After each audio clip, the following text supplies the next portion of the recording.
it's me, Renee. I'm back, and I'm here to do a review, as you see on the title, of my favorite reads of this year. Yeah, my mascara is a bit all over the place. Yeah, honestly, I'm not bothered. It adds character, okay? It adds character. It makes me different from every other perfect makeup person out there.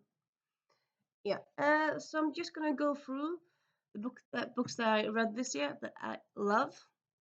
In other words, five-star reads of this year. It's a mix of books from this year and books from earlier. It's a mix of non-fiction and fiction, and yeah, there are 20 books around there.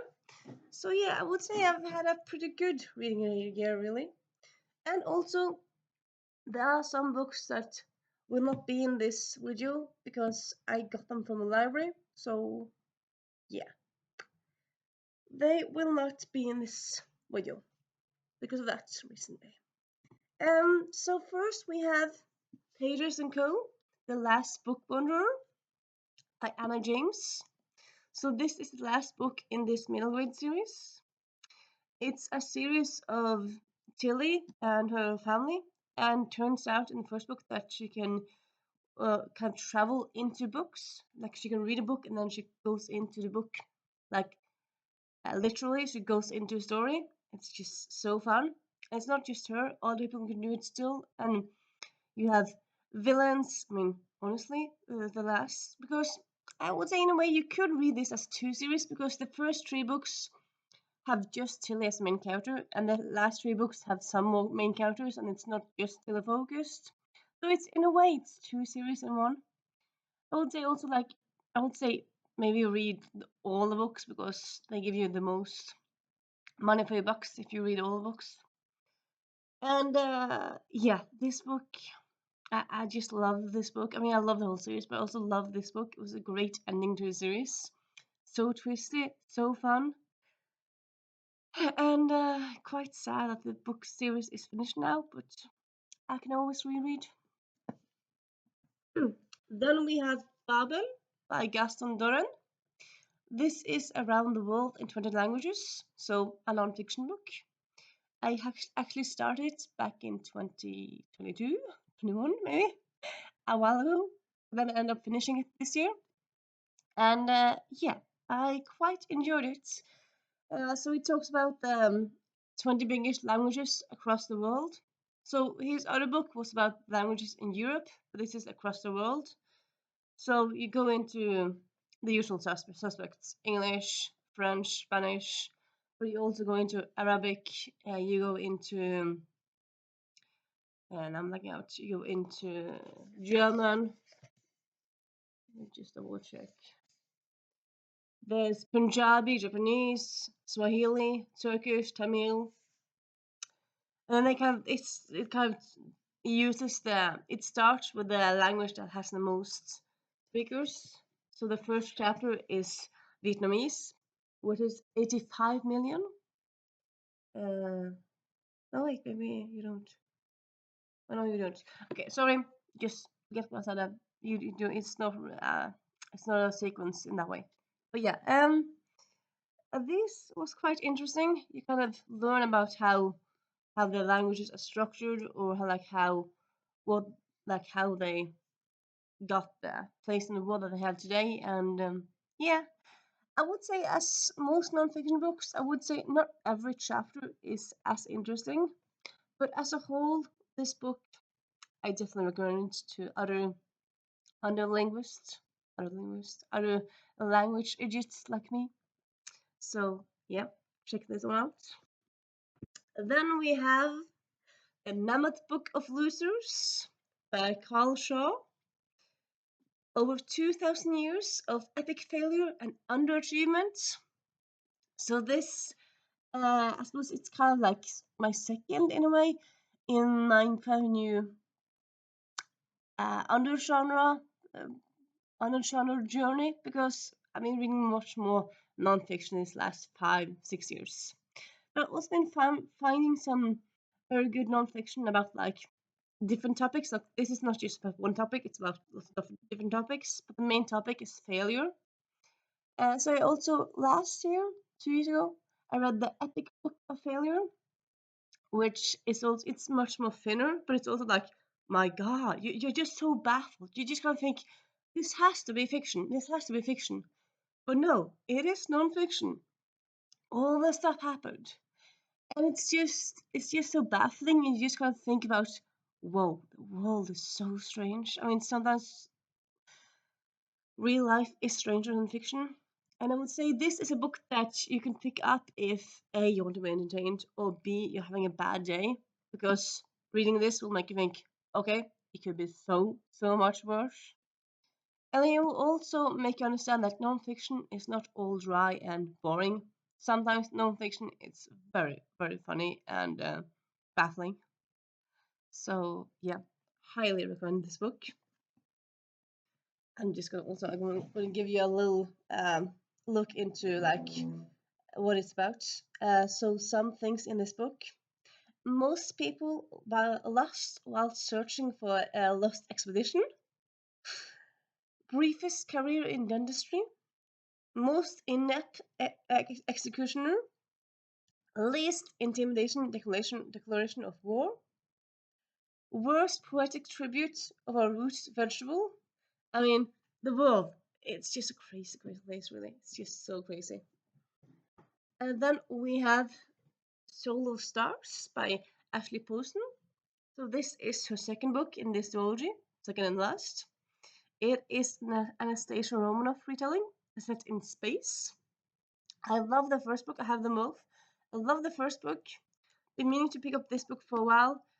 The reason why I haven't is honestly because it's in space, yeah, but it's kind of like, maybe it's medium. I can't really say it's a medium or like hard, but at least it's not soft science fiction. Like, there's a lot of rules, a lot of like, what? It's kind of difficult to understand the world and whatnot, even though it's a retelling. Sorry, but I did pick it up this year, and I did very much enjoy it. I did also kind of think maybe I should have reread the first one, because for like half of the book I was like, I'm so confused. I don't remember stuff. So I was a bit confused a lot of the time, but like in the end, I very much enjoyed it. It had a good happy ending, and yeah, definitely a book I'm gonna reread. I'm probably gonna reread it, like do the first book and the second book together, like as a marathon. And yeah, if you like Anastasia Romanoff, check out the series. Then we have Something Close to Magic by Anna Mills. So I bought this book randomly in store. I think maybe I had like a gift certificate or something, but anyway, I bought it, and I had seen it on like some list and stuff. I thought, you look interesting, and yeah, I mean, it's kind of described as a cozy science fiction, cozy science fiction, cozy fantasy for teens, which I would say is kind of what it is, really. I mean, it's like there's stakes, but like mostly it's like people getting to know each other and going on adventure. It's like very low stakes and very lovely and nice, and you kind of enjoy the characters so much, and yeah, it's just a lovely read.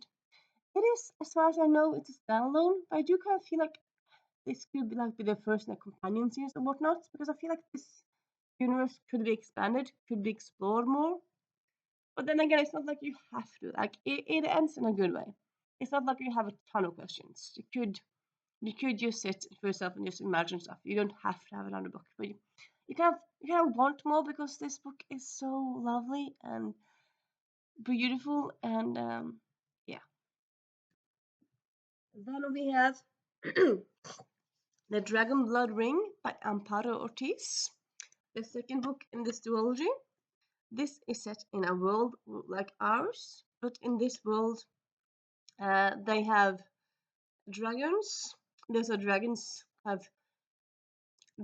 Olympic, well, dragons game in a way, the Blazeworth games, where they fight with the dragons. And honestly, I never really understood the game part of it, but it was still like dragons. I'm so favorite. In this world, there's also witches and wizards, and that's also quite fun. But you also have like the modern day thing of like idiot homophobia, like yes, right to remember to pronounce this. So it's kind of it takes a look at idiots and that way, but like with magic in it. And yeah, highly recommend this book and series. It's the last in the duology, so like you have to pick up the first one first, which is the Place Worth Games. And then we have another nonfiction, Impossible Things, Unbelievable Answers to the World's Weirdest Questions by Dan Schreiber. So Dan Schreiber, he is one of the people behind the Nonsense such thing as a fish podcast, which is kind of, if you've seen QI, it's kind of QI but in podcast form. I would say it's kind of very much the same dealio. But he's also started saying his own podcast. He started last year, which is called We Can Be Weirdos, all about the weird things people believe and weird people in the world. And this, honestly, it's kind of similar to his adult book, Theory of Everything Else. It's a lot of the same stories and whatnot. So it was, for me, because I read both now, I kind of felt like, oh, I read this. But still, it's like, yeah, but it's such a good story, so I don't really mind reading it again. I would say if you have a kid in your life, pick up this book. But if you have a kid inside yourself, like a bit pedophilic, but yeah, your inner child, as always, it's better way to say it. Pick up this book. It's makes you think about how weird the world is and how weird the world can be, and weird people, and yeah, a great, a great book. Also like a conversation starter. Like if you want to have conversation with people, you can have this on your coffee table, like pick it up and then talk about something from it during a dinner party or whatever. So yeah. Then we have Pride and Prejudice in the City by Rachel Lippincott. I read this back in January. I think I might have talked about it in an earlier video this year, but anywho, talking about it again. This is just a lovely, lovely book. It's a time travel YA romance. The time travel aspect is like it's not like she goes back and forth. I suppose it's kind of outlanderish in the way that she goes back and she stays in the past for a few weeks really, and she finds love. The main character, one main character is bi. The other one discovers she's lesbian. She's not really sure what being, but she goes like, yeah, I am lesbian. And yeah, it kind of gives you Jane Austen-ish vibes, but also not. But it kind of, in some ways, it kind of does that. And it's very funny and lovely and great storyline, and I just love it so much. It's an amazing read. Everyone should read this. Then I read The Cursed Rose by Leslie Weather, which is the last. Yes, I read quite a lot of last books this year. Last in this trilogy, which is Indiana Jones plus fairy tale retellings in a way. This one wraps everything nicely up, and I mean, the penultimate chapter is like, what? Why did you do that? But then the last chapter fixes that thing. Fixes, but yeah, kind of yeah, has a twist at the end, like no, but then also yay. So I'm a bit mad at why Leslie did that. So maybe she just wanted to mess with the readers even more, because I mean, this book and the series has just so many twists and turns and kind of hugs. It kind of squeezes your heart, like I'm gonna play with your heart. I mean, the characters are in so much peril and everything. Yeah, it's just an amazing book. You have to read it. Everyone has to read it. If you pick up one book from this video, no, honestly, you can't pick up one book. You have to read them all.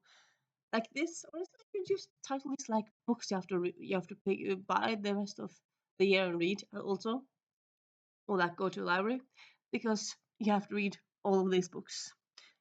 No question, you have to.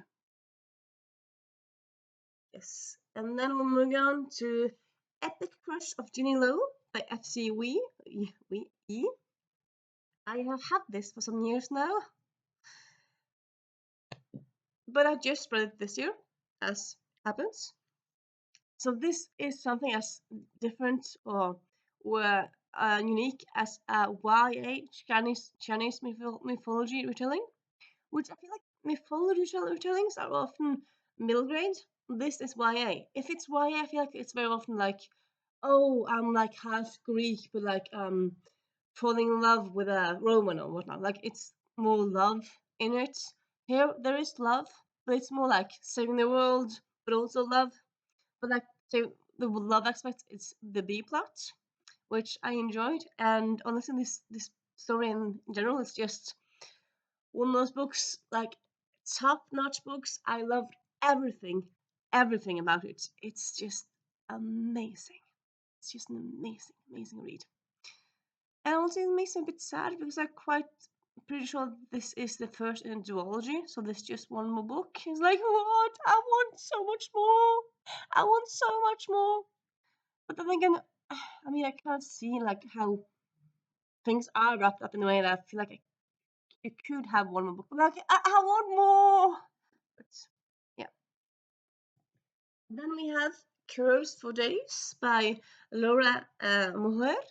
I saw this over at Heather over at HEA, her book channel, and I thought it looked like a cute, nice read. And honestly, it's not cute to read, it's an amazing, life-changing read. I mean, this seems like it's such a short read. It can change your life. It definitely can. It definitely can.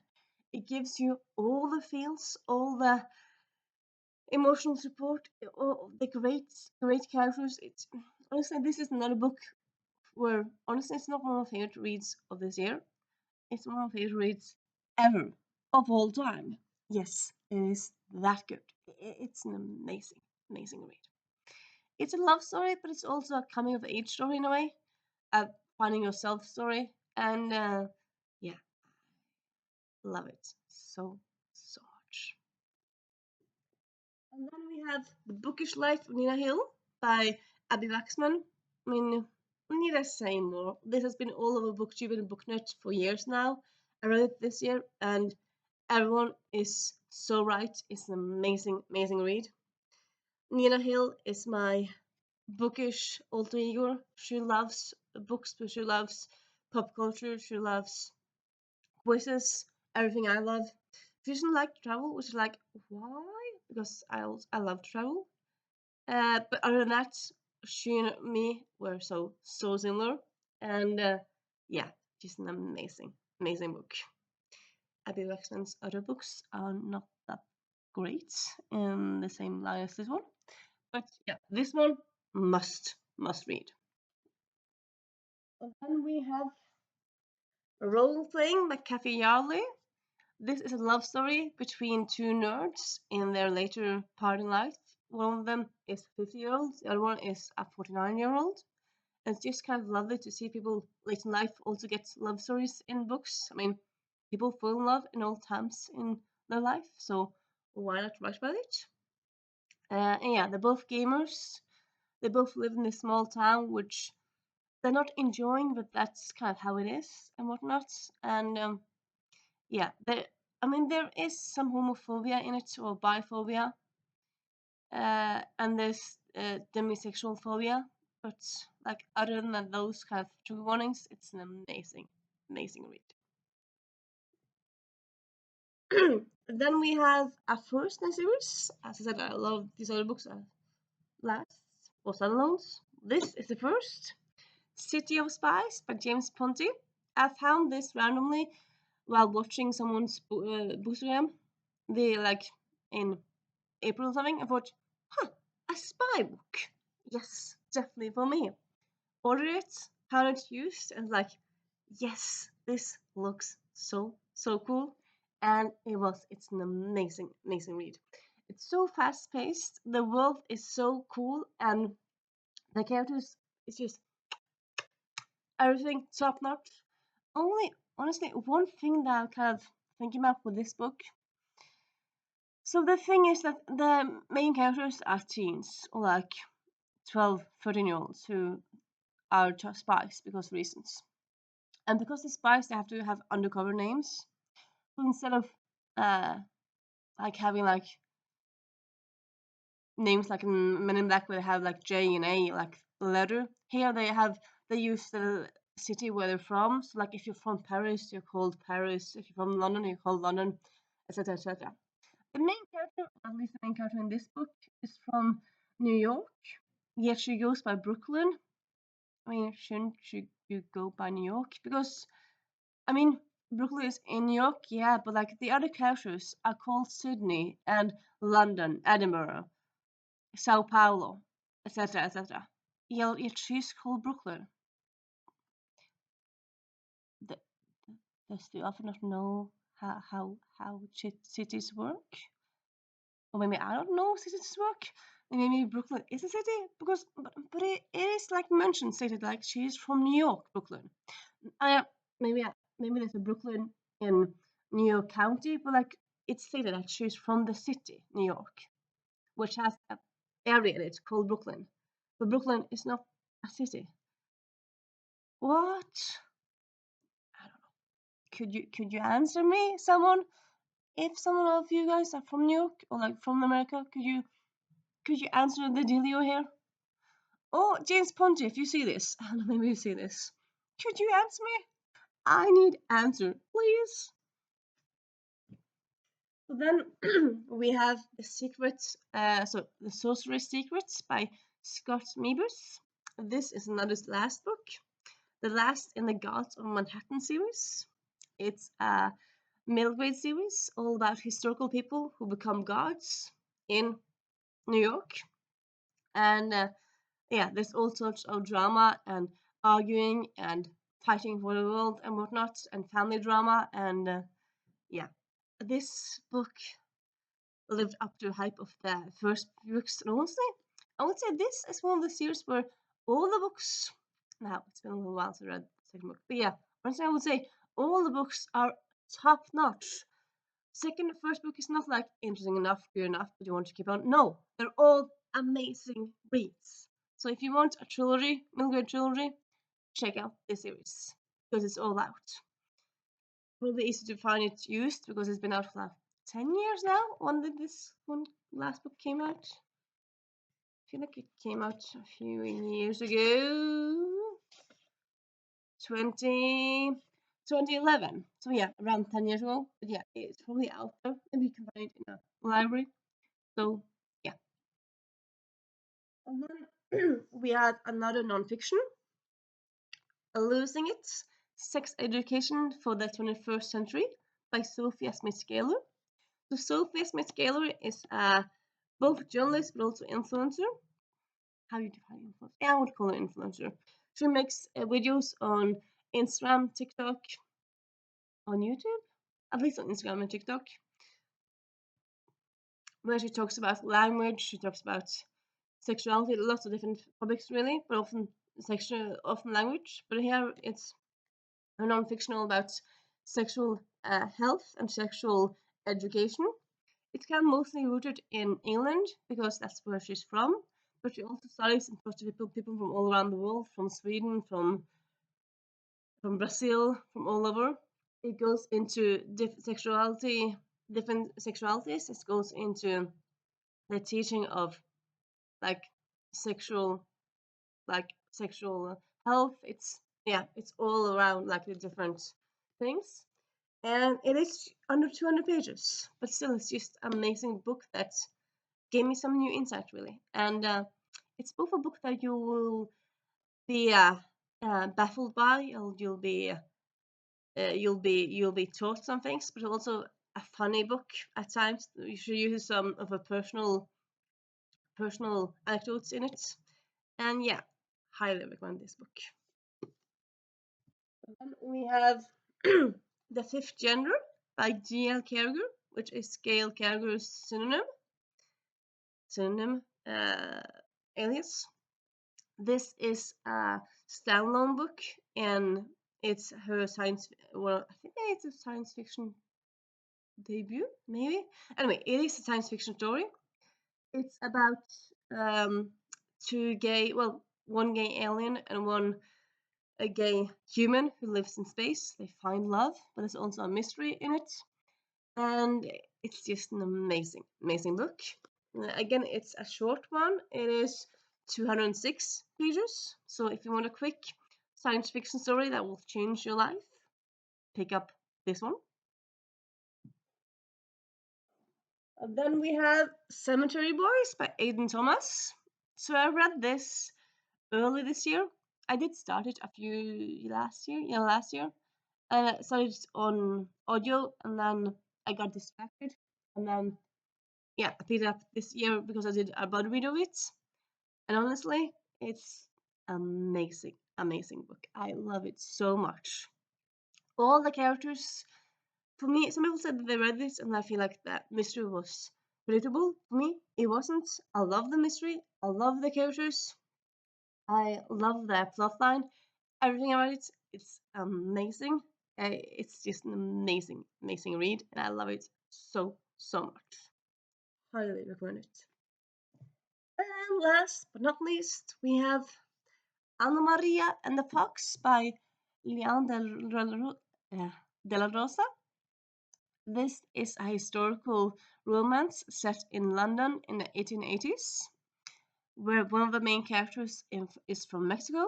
So it's kind of fun to have like a love story between a Mexican and a Londoner, and also in addition to love stories, also some mystery, some kind of civil war or like war dealings going on. And I like the aspects to it, and it's just an amazing book. The second book in the series is out yet. It's out yet already. I'm gonna read it soon, and and those. I'm gonna try to make it there, and I can't hold them both. But yeah, here I love the books. I love this year. You will love as well. And if you on any of these books, if you have books that you want to recommend from that you read this year, could be books that came out, could be books that came out earlier, up to you. Please talk to me in the comments. And I hope you have a nice weekend. See you soon.